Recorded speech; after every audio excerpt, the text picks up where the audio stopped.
Today we are going to take some paper, heat transfer vinyl, and a great little planter and customize it into a wonderful gift. Today we are going to start with some sticker vinyl, which is just vinyl that is sticker backed that you don't need to heat transfer anything. You're also going to start with an SVG file, and the ScanNCut DX, all of the models, you can simply select your cut file. If it is an SVG file, as you can see, they're named there, and bring it right in. There's no other work that you need to do. SVG files can come right into the machine and work. Once you have decided on and selected a file, you're going to click OK. And then from this point, you're going to treat it the same as you would any other file. If you want to resize it, if you would like to move the position of it, and because we are going to be cutting this out of vinyl that is sticker, there's no reason to mirror image it or do any other work to it unless you want it to appear the opposite.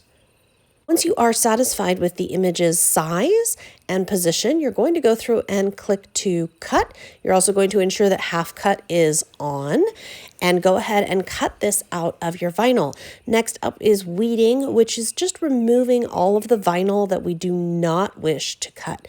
And this can be kind of a lengthy process, especially on something with so many parts. My suggestions are to, number one, always work slowly so that you don't accidentally tear any vinyl.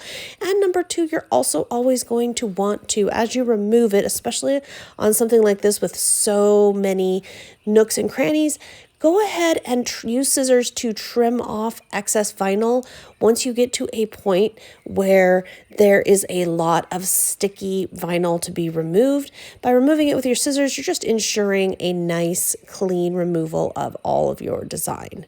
With everything removed, you're ready to transfer. So I have a recycled materials little planter here, and I am actually going to only use part of this design. I'm going to trim off the label portion where you'd normally put a word. I don't want that part. I just want the bouquet. So before I put my transfer material down here, I'm actually going to trim off. And as you can see, the transfer material is very forgiving, especially before you have pressed. So I'm going to trim off and alter my SVG file. And you can certainly do this with any SVG file, altering it once it's cut.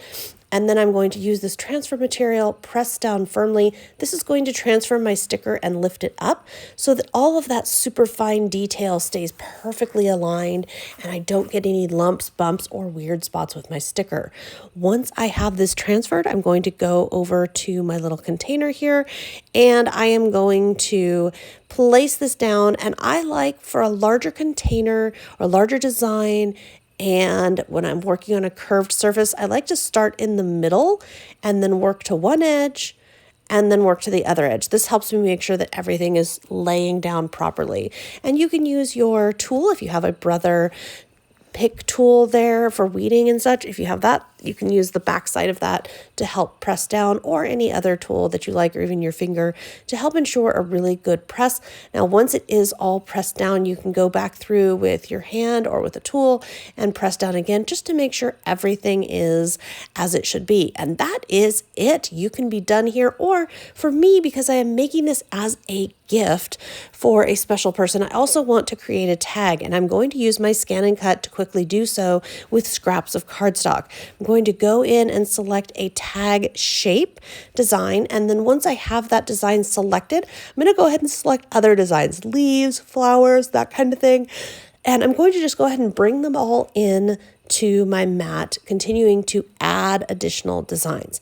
Then once I have added all of my designs, I can move them around as I see fit. With all of my designs selected and added in, I can go ahead and start to move things around and get an idea for the size of scraps that I'm going to be needing. And then I can load up my mat with the different colors of paper before scanning it into my machine.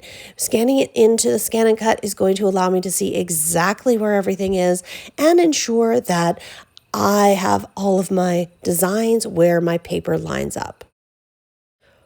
Once I am satisfied that everything is nice and centered in my scraps of paper, which you can see on my screen, really clear, really easy to see and work with, it's time to cut. We're going to select cut and ensure that the half cut is off because we want to cut all the way through our cardstock.